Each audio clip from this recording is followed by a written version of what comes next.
সকলোলৈকে নমস্কাৰ। আমি ইয়াতে বৃন্দাপুৰ মহিলাখিনি লগ হৈ পেলাই আমি আন্তৰ্জাতিক নাৰী দিৱসৰ সকলোলৈকে শুভেচ্ছা জনাইছোঁ। আৰু ইয়াতে বাইদেউ ঘৰতে আমি সকলো মিলি আন্তৰ্জাতিক নাৰী দিৱস পাতিবৰ কাৰণে আমি সকলো মিলি লগ হৈছোঁ। এতিয়া আমি নেক্সট মাতিছোঁ অনিতা কলিতা বাইদেউ নাৰী দিৱসৰ ওপৰত দুআষাৰ ক'বৰ কাৰণে।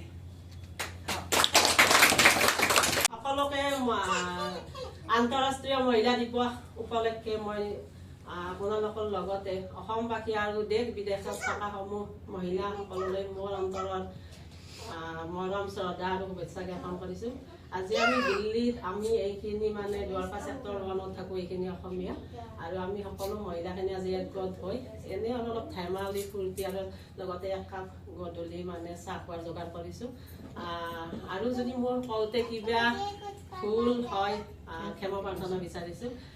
আচলতে আমি প্ৰত্যেক বছৰে 8 মাৰ্চ তাৰিখে ইণ্টাৰনেশ্যনেল মহিলা দিৱস পালন কৰা হয়। আৰু মহিলা দিৱস এইকাৰণে পালন কৰা হয় মানে আমি যাতে নাৰীসকলেও পুৰুষৰ সমানে অধিকাৰ পাওঁ। আৰু আজি দেখিছে নাৰী শক্তি আমাৰ কিমান ডাঙৰ শক্তি হৈছে। আজি দিল্লীত 4বাৰকৈ নাৰী চিএম হ'ল, বৰ্তমানো এতিয়া ৰেখা গুপ্তা চিএম হৈছে। আপোনালোকে দেখিছে কিমান ষ্ট্ৰং লেডি হয়। লগতে ভাৰতৰ ৰাষ্ট্ৰপতি দুবাৰকৈ এতিয়াও আছে, দুবাৰকৈ ৰাষ্ট্ৰপতি হ'ল নাৰী কিমান দিশে মানে আগবাঢ়ি গৈছে। আৰু এতিয়া বিশেষকৈ অসমৰ কথা ক'ব গ'লে অসমৰ আজি বুলি নহয়, আজি বহু বছৰৰ পৰা আমাৰ বাকী আমি দিল্লীত থাকি যিমানখিনি আমাৰ অভিজ্ঞতা হৈছে অসমৰ নাৰী বিশেষকৈ বহুত আগৰ পৰাই স্বাধীন পাইছে। আৰু নাৰী বুলি ক'লে দেখিছে আমি অসমৰ কথাই কওঁ। আজি সিদিনা অসম মানে যেতিয়া ভাৰত স্বাধীন হৈছিলে তেতিয়াই কনকলতা তেতিয়াই মানে শ্বহীদ হৈছিলে। আমাৰ নাৰী শক্তি কিমান ষ্ট্ৰং। লগতে জয়মতীৰ কথা চাওক, নিজৰ স্বামীৰ কথাৰ কাৰণে মানে নিজৰ স্বামী বচোৱাৰ কাৰণে নিজে কিমান শাস্তি খাই তেওঁ জীৱন দান দিলে। আৰু আজি নাৰী বুলি ক'লে এজনী নাৰীৰ কিমান শক্তি থাকিব পাৰে। 9 মাহ পেটত এটা বাচ্চা গৰ্ভত ৰাখি কিমান কষ্ট কৰি লালন পালন কৰি এজন মানুহ বনোৱাত এজন নাৰীৰে হক থাকে। মই কোৱা নাই দেউতাকৰ নাথাকে, কিন্তু মানে এজন নাৰীয়ে সৃষ্টিও কৰিব পাৰে আৰু ধ্বংসও কৰিব পাৰে। গতিকে সেইদিনা আমাৰ অসমত ছ'চিয়েল মিডিয়াত আমি দেখি আছোঁ ডক্টৰ অনল গগৈ তেখেতে মাকৰ মানে নাৰীক কিমান মানে সন্মান দিলে। নিজৰ দেউতাকক অন্তিম অৱস্থাতো মাকৰ কষ্ট দেখি দেউতাকক ক্ষমা নকৰিলে, মৃত্যু হোৱা পৰ্যন্ত কিমানখিনি মানে তেখেতৰ কাৰণে মই ইয়াৰ পৰা চেলুট জনাইছোঁ। মানে নাৰী এজনক মানে তেখেতে সঁচাকে মানে কিমান সন্মান জনাইছে, এইটো মানে মোৰ বিৰাট ভাল লাগি আছে। মানুহে বেলেগ বেলেগ ক'ব পাৰে, কিন্তু মানে মই যিটো ফালৰ পৰা মই পজিটিভ চাই দেখিছোঁ এইটো মানে বহুত এটা ভাল কথা হৈছে। আৰু আজি নাৰীয়ে মানে যিমান কষ্ট হ'লেও আজি এটা বাচ্চা জন্ম দিয়াৰ পিছত মাকজনীয়ে নিজে পেচাবত ধুই বাচ্চাটোক হেৰিত ৰাখি আৰু সেই বাচ্চাই লাষ্টত আজি অসমত দেখি আছো ছ'চিয়েল মিডিয়াত কিমান মানে বৃদ্ধাশ্ৰম খুলিব লগা হৈছে। এইটো সঁচাকৈ অসমৰ কাৰণে বহুত দুখৰ খবৰ।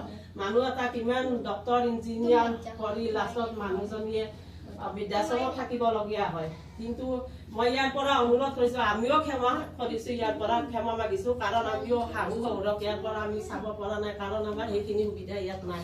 আৰু কেতিয়াবা আমাৰ মানুহখিনি আনিলেও মানে আমাৰ মানুহখিনি শাহুৱাই ইয়াত থাকিব নিবিচাৰে। সেইকাৰণে গতিকে মই মানে কৈছোঁ অসমৰ ইয়াৰ পৰাই অনুৰোধ জনাইছোঁ যাতে যিমান পাৰে ল'ৰা ছোৱালীয়ে হওক, ল'ৰা বুলি নহয় ছোৱালীও হওক, মাকজনীক যাতে বিদ্যা কালত বিদ্যাই হওক ধনী হওক সদায় যাতে মাকজনীৰ সমভাগী হয় যেনেকৈ মাকজনী ল'ৰা ছোৱালীক ডাঙৰ দীঘল কৰোঁতে ইমান কষ্ট কৰিছে তাতে লাষ্ট অৱস্থাত মাকজনীয়ে ইমানখিনি হেৰি কৰে আজি মানে চব ফালৰ পৰা নাৰীৰ কথা কৈ এতিয়া আমি শেষ কৰিব নোৱাৰো কিন্তু নাৰী আৰু মই এটা নাৰীৰ ফালৰ পৰাও কম নাৰী বুলি ক'লে এনে নহয় যে অধিকাৰ পাই মানে চব আজিকালি ছ'চিয়েল মিডিয়াত বহুত কাহিনী দেখি থাকো কিছুমান নিগেটিভ হেৰিও থাকে এইবিলাক আচলতে কৰিব নাপায় মানে সম অধিকাৰ পালেও কিছুমান কিন্তু পুৰুষকো মানিব লাগে সেইখিনিও থাকে যিমানে আমি এটা অসমীয়া ডাইলগ আছে আমাৰ এইফালে কয় লাও ডাঙৰ হ'লেও পাতত তল মানে যিমানে নাৰী শক্তি হ'লেও মানে মতামতো জ্ঞান কৰিব লাগে ইমানে নহয় তেতিয়াও নহয় বহুত ওপৰত যাব লাগে